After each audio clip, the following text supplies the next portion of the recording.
Un homme voit un fantôme féminin en rouge dans une usine abandonnée. Il allume son téléphone et prend une photo. Mais il n'y a rien. Il pose son téléphone et voit le fantôme de ses yeux. L'homme essaie de se faufiler hors de l'endroit. Un pas après l'autre. Il arrive à la porte. L'homme a vu le fantôme sur place et n'a pas bougé. Mais en fait, le fantôme le suivait tout le temps. L'homme retourne à sa voiture et veut partir rapidement. Mais il a trouvé le fantôme en rouge assis à l'arrière de la voiture. Il était si effrayé qu'il s'est serré contre lui. Ses amis ne savaient pas ce qui n'allait pas chez cet homme. Parce que personne d'autre ne pouvait voir le fantôme en rouge. L'homme n'a même pas pris la voiture et est rentré directement chez lui. Il est allé chercher un verre d'eau dans la cuisine. Il s'est retourné et le fantôme en rouge était juste derrière lui. Il a pris le sel et l'a saupoudré. Mais cela n'a eu aucun effet. L'homme a sorti son amulette et l'a pointée vers le fantôme en rouge. Elle n'avait toujours pas l'intention de reculer. Il n'avait pas d'autre choix. Il a fait une croix avec 2 doigts. Le résultat est toujours aussi inefficace. Pour disperser le fantôme, l'homme a demandé à une sorcière de lui jeter un sort. La sorcière a dit qu'elle avait de l'expérience. Mais elle ne pouvait même pas voir le fantôme en rouge juste derrière elle. L'homme ne l'a pas cru.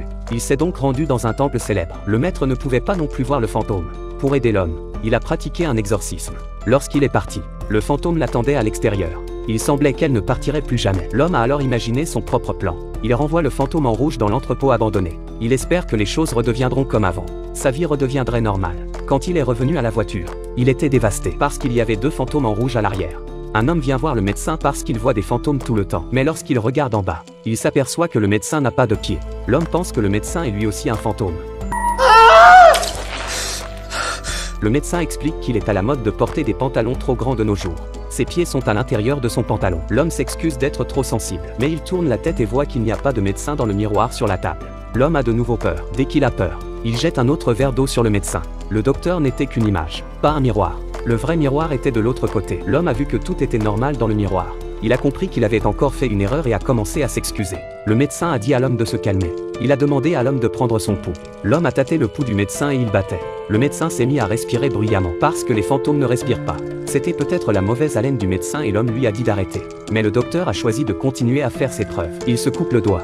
De petites perles de sang sont apparues sur la plaie de son doigt. L'homme n'en pouvait plus et a demandé au médecin d'arrêter de faire ses preuves. Mais le médecin n'est toujours pas convaincu d'avoir gagné sa confiance. Les 2 hommes se disputent. L'infirmière a entendu le bruit et est venue vérifier la situation. Elle dit qu'il n'y a qu'une seule personne dans la chambre. L'homme est terrifié. Le médecin dit à l'infirmière d'arrêter de plaisanter. Il s'est retourné et a constaté qu'il n'y avait personne de l'autre côté de la pièce.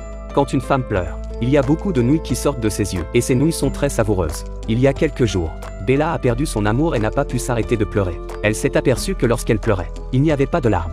Au lieu de cela, une nouille sortait, probablement parce qu'elle avait faim. Elle a ramassé les nouilles et les a mises dans sa bouche. Elle s'est aperçue que c'était la meilleure nouille qu'elle ait jamais mangée. Pour prouver à quel point elles étaient bonnes, Bella produisit une assiette de nouilles pour que sa grand-mère les mange. Et c'était délicieux. Bella sourit de bonheur. Le lendemain, elle les vendit dans la rue avec une énorme boîte de nouilles. Bella a gagné 1 mois de salaire en 1 jour. Elle avait besoin de plus de nouilles pour gagner plus d'argent. Bella n'avait plus de larmes dans les yeux, alors elle a frappé du pied contre le mur. De cette façon, elle s'est stimulée jusqu'aux larmes. Ce jour-là, elle a abandonné son chiot. Bella a pensé aux souvenirs qu'elle avait avec son chiot. Elle n'a pas pu s'empêcher de pleurer. C'est ainsi que Bella a fait fortune grâce à la tristesse que lui procurait son chiot. Bientôt, les nouilles de Bella ont été repérées par un investisseur. Il voulait que les nouilles de Bella deviennent une chaîne. Bientôt, ils eurent leur premier magasin. L'homme était dehors en train de divertir les clients et Bella était à l'arrière de la cuisine pour produire les nouilles. Après l'ouverture du magasin, les clients sont devenus encore plus nombreux. Bella avait besoin de plus de chagrin d'amour pour produire autant de nouilles. Mais l'histoire du chiot ne suffisait plus à faire pleurer Bella. Elle déplaça ses yeux sur la photo de sa grand-mère ci-dessous. Bella a rapidement produit une très grande quantité de nouilles. Il semble qu'elle se soit attaquée à sa grand-mère pour gagner de l'argent.